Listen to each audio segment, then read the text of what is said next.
Nagkalingaw di ay kog tan-aw aning tungura sa usa sa mga ilado na kaayo nga vlogger no nga taga Danao, Cebu sa iyang inspirational talk ni Madam Mikay Ortez samtang nangapiko sa kabuntagon.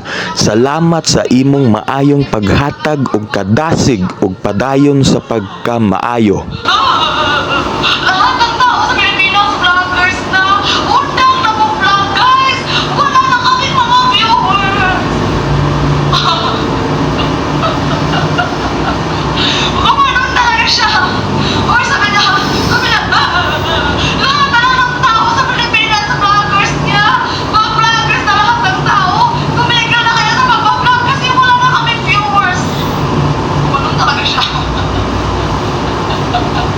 Tawa talaga ako sa video na yun. Hindi ko makalimutan yung video na yun. Diyos ko, malungka ako. Wow! Alam niyo kung bakit? Hindi ako magsusolo sa crush. Number one, maraming buhay ang babae mo. Maraming estado ng buhay ang babae dahil sa pagpa-vlog. Okay? Huwag nating hayaan na tayo lang ang makinabang. Mag-therapy, Bernardo! Thank you so much! Sa 1,000 stars, Manifbi! Thank you, thank you! Thank you, thank you! Huwag nating suluhin ang crush.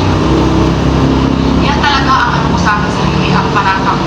Kung may crush siya, man ako na matanggap, hindi ko susuluhin yan. May nag-comment sa akin, Inday, ang laki na lang sinasahod mo, namimigay ka din ba? Sa likod ng camera, hindi ko namin napakita ngayon. Ay, ako'y nag-issue. Oh, may nangutabang taas sa likod ng camera. Kaya para siguro na lang bahala ang bless sa atin. Ako, hindi ko talaga ipagdadamot sa ibang mga nangyayari. Kasi gusto ko makinabang din kayo habang nandyan pa. Gusto ko kikita rin kayo habang nandyan pa.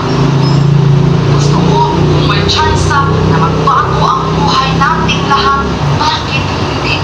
Ang laging nasa utak ko, kapag mag-viral kayo, kapag umana yung mga tip na binigay ko sa inyo, kapag nag-focus kayo kung saan yung dapat yung pag-focusan na mas malaki na kitaan,